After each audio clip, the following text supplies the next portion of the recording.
3 days. 3 days I've been on this Buick Enclave right here. I made a video about this last week or so. It came in for a coolant smell, slight overheating. My guy said it was running like 220 degrees. Let me show you the gauge inside. Right now we're actually kind of hanging out at a pretty good temperature. Yeah, right now we're exactly at operating temperature, right where we need to be. See that little gauge right there? Right at the 210 mark, okay? Now, the problem is when you go to drive this vehicle, that temperature gauge starts to creep up, and we get a temp right at 222 degrees on this. That's not right, okay? Now, like I said earlier in that long form video, and I'll leave a link to it down in this video's description or the comment section. You guys can go back and watch it. And if you haven't seen it, you can go there to see the longer version where I diagnosed this. Took 2 days to find a very small coolant leak. And that was my complaint when this car came in. It had a coolant leak. The guy said he had smelled a faint smell of coolant. We had done a head gasket test on it. We did like a pressure leak down test on it. We did all kinds of testing on it. Couldn't find anything. I let the thing sit overnight, and the next day the problem revealed itself. You won't believe what it was when you watch the video. So anyway, I thought we had a home run. We're doing just fine, okay? It also had a check engine light. So we, next day on that long form video, I managed to find the coolant leak. We buttoned it up, test drove it, thought we were all good, and I called my guy. He came, fetched it, picked it up, brought it back, and said, hey man, it's getting a little hot again. And I said, oh, okay, well, let's keep going. So what I did is we had gone back to basics, restarted over, and I went back to the check engine light that I had sort of glossed over when it was in here earlier. It had a P0420 catalytic converter inefficiency code. Now, I had sort of chalked that up to a bad cat because this thing's got over 195,000 miles on the odometer, and I didn't think it was an issue.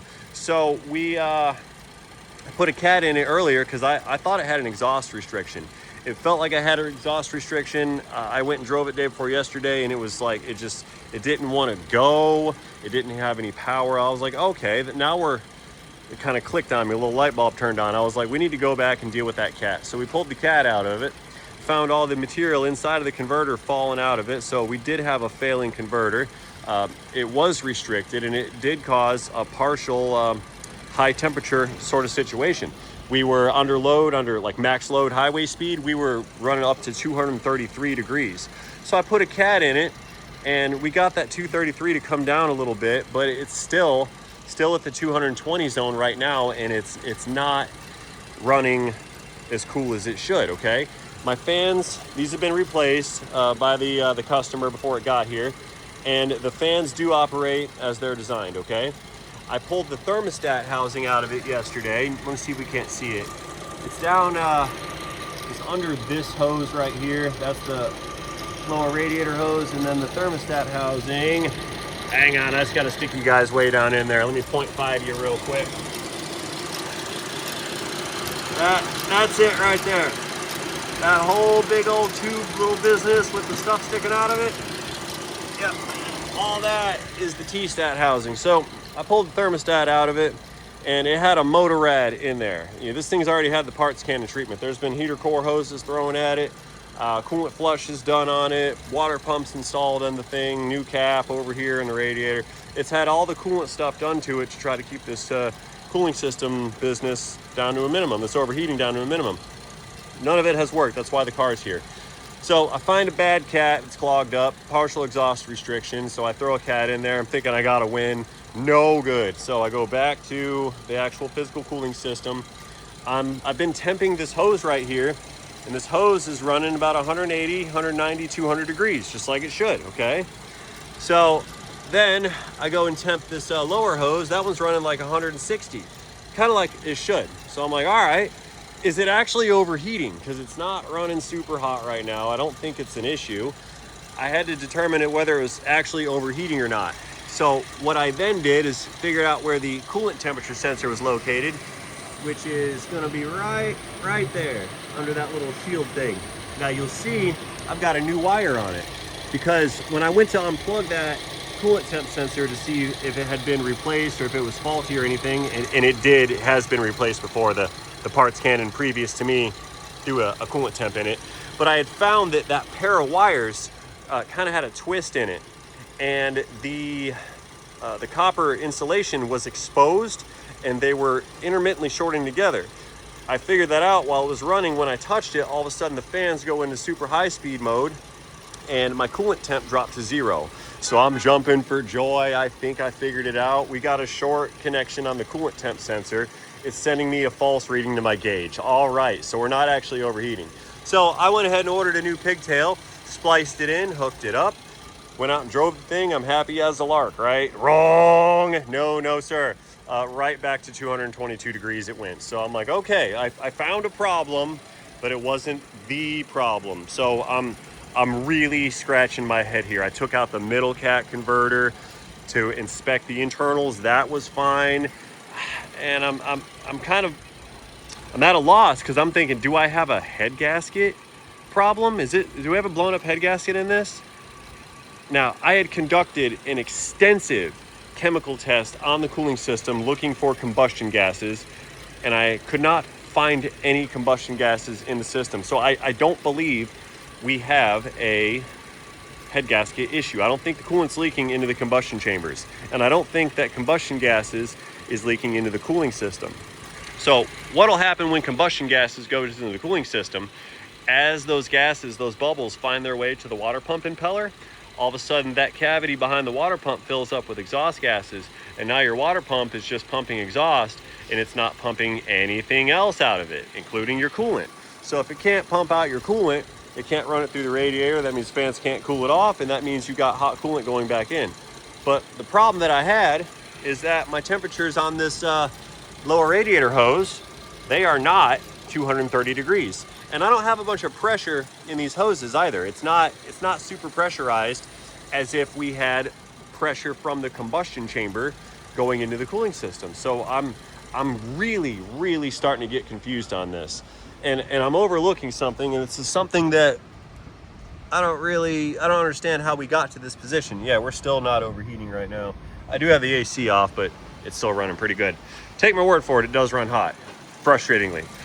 So I'm trying to figure out what to do and how to figure out how to diagnose this, because everything that I do, I am finding problems, but it's not the overheat problem. So I'm looking at this going, I don't think I have gases in the cooling system. I know my fans are working and I can command the fans on. I was over here with the garden hose running it on the radiator. I'm thinking maybe my fans just aren't doing a good enough job of pulling the air through. So let's go ahead and just cool off this radiator, one more time with some water, and then we'll see if the engine cooling temp drops after I throw a bunch of water on there. And it's not dropping, okay? So as I'm kind of looking at this radiator, I'm putting my fingers on it and I'm realizing I'm not getting burned. I should have burned myself right here, okay? That's odd because I know there's heat coming out. I can feel some heat here, and I can feel more heat here than I can over here, all right? This is actually feeling pretty cool to me. This right here is feeling pretty cool to me, okay? I popped the clips off the condenser so I can feel down a little farther. I'm feeling some heat starting right around the edge of my fingertips, but where my palm is, that's still feeling pretty cool. We're still kind of cool up here. That's getting a little warm there. So it's warm here and cool here. What is that about? Like, we have a metal to metal connection. So I guess we've got our hot coolant coming in, and I'm thinking we have a restriction in this radiator, okay? So I have fired up my infrared thermal measuring device, and we're just gonna go through what I've been going through so we can verify a couple things. Now, right now, what we're pointed at is the outlet to the upper radiator hose. You see that right there, 212 degrees. That's what needs to be coming out. That's exactly right on, okay? Let's go over here to our upper hose, or I'm sorry, our lower hose. Pointing right at it. That lower hose, we're running 123. At least we are today. Let's try a different spot right there. 129, okay? Let's look at the top of the radiator. 109. Wait a minute, I might have been reading the wrong number. I'm sorry guys, I was reading this number. That's the more accurate number. Let's redo this. That's even worse. 177, 180, 181. And then back to our upper hose again, 122, okay. That's 122. Let's check the gauge. Gauge is under 210. So the AC off, it's cooling like it should be. If I click that AC back on, we're gonna overheat. And if I drive it, we're definitely gonna overheat. But let's pull this condenser back some. Let's see if that's still hot. I burnt myself earlier touching it. Okay, that's an interesting view. Look, we can see the one side of this condenser is picking up some heat from the radiator. We can see right here the tank, the in tank on that radiator. It's hot all the way down. Right now we're looking at the fins on the radiator. We start running across to the passenger side.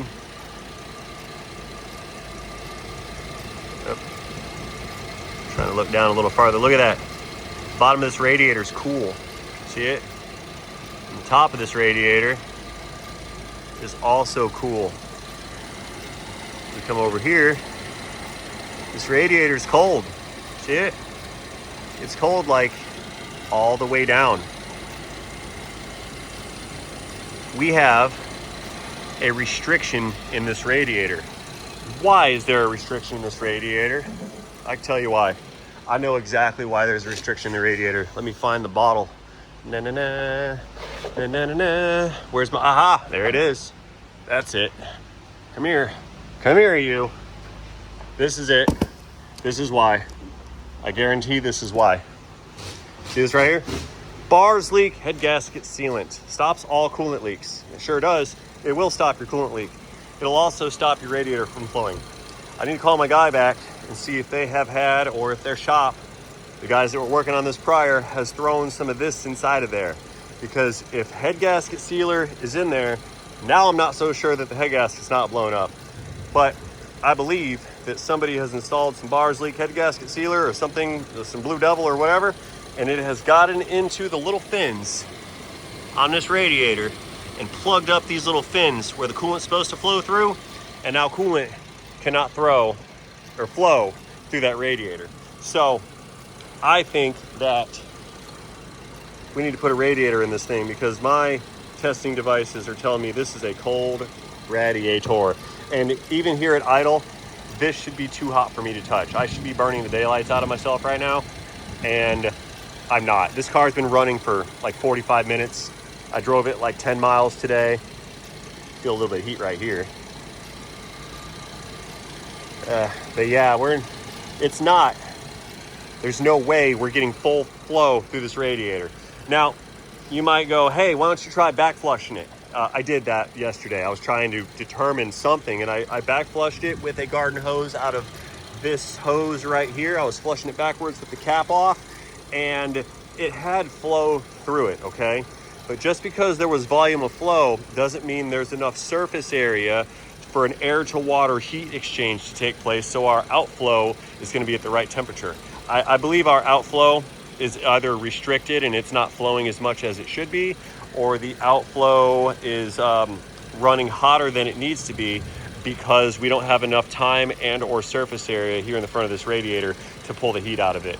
I have to parts cannon a radiator at this truck next, just so we can get control of the temperatures while the engine is under load. Then I guess at that point we can circle back with the knowledge that there has been head gasket sealant in there. I'll cut that thing open and find out. But we got to go back with additional knowledge to determine whether or not that this is present inside of that engine. Because if it is in the engine, then we have a ticking time bomb, because it does have, in fact, a damaged or blown up cylinder head gasket assembly. So I am exceedingly frustrated with this Buick, because it is an uphill battle the whole time.